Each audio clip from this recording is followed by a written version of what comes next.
Friday of the 19th week in Ordinary Time. A reading from the book of Joshua. Joshua gathered together all the tribes of Israel at Shechem, summoning their elders, their leaders, their judges, and their officers. When they stood in ranks before God, Joshua addressed all the people. Thus says the Lord, the God of Israel, in times past your fathers down to Terah, father of Abraham and Nahor, dwelt beyond the river and served other gods. But I brought your father Abraham from the region beyond the river and led him through the entire land of Canaan. I made his descendants numerous and gave him Isaac. To Isaac I gave Jacob and Esau. To Esau I assigned the mountain region of Seir in which to settle, while Jacob and his children went down to Egypt. Then I sent Moses and Aaron, and smote Egypt with the prodigies which I wrought in her midst. Afterward I led you out of Egypt, and when you reached the sea, the Egyptians pursued your fathers to the Red Sea with chariots and horsemen. Because they cried out to the Lord, He put darkness between your people and the Egyptians, upon whom He brought the sea, so that it engulfed them.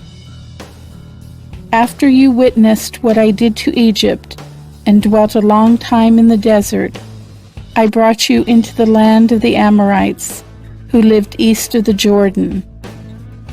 They fought against you, but I delivered them into your power. You took possession of their land, and I destroyed them, the two kings of the Amorites, before you. Then Balak, son of Zippor, king of Moab, prepared to war against Israel. He summoned Balaam, son of Beor, to curse you, but I would not listen to Balaam.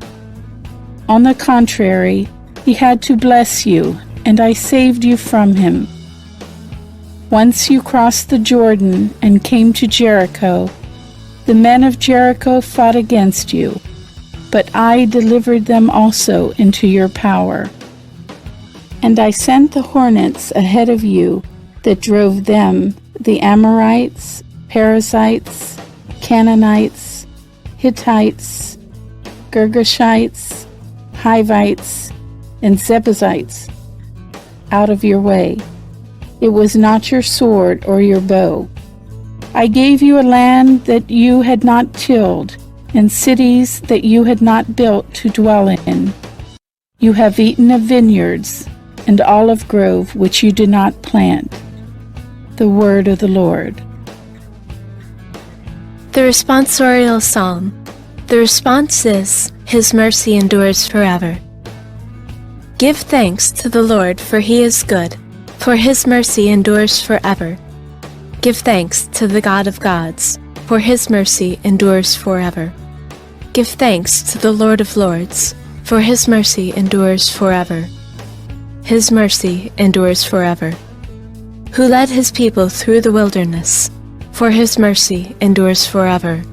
Who smote great kings, for His mercy endures forever, and slew powerful kings, for His mercy endures forever. His mercy endures forever, and made their land a heritage, for His mercy endures forever. The heritage of Israel His servant, for His mercy endures forever, and freed us from our foes, for His mercy endures forever. His mercy endures forever. A reading from the Holy Gospel according to Matthew. Some Pharisees approached Jesus and tested him, saying, Is it lawful for a man to divorce his wife for any cause whatever? He said in reply, Have you not read that from the beginning the Creator made them male and female, and said, For this reason a man shall leave his father and mother, and be joined to his wife, and the two shall become one flesh. So they are no longer two, but one flesh. Therefore, What God has joined together, man must not separate." They said to him, "Then why did Moses command that the man give the woman a bill of divorce and dismiss her?" He said to them, "Because of the hardness of your hearts, Moses allowed you to divorce your wives. But from the beginning it was not so. I say to you, whoever divorces his wife unless the marriage is unlawful, and marries another, commits adultery." His disciples said to him, "If that is the case of a man with his wife, it is better not to marry." He answered, "Not all can accept this word, but only those to whom that is granted. Some are incapable of marriage because they were born so. Some because they were made so by others. Some because they have renounced marriage for the sake of the kingdom of heaven. Whoever can accept this ought to accept it." The Gospel of the Lord.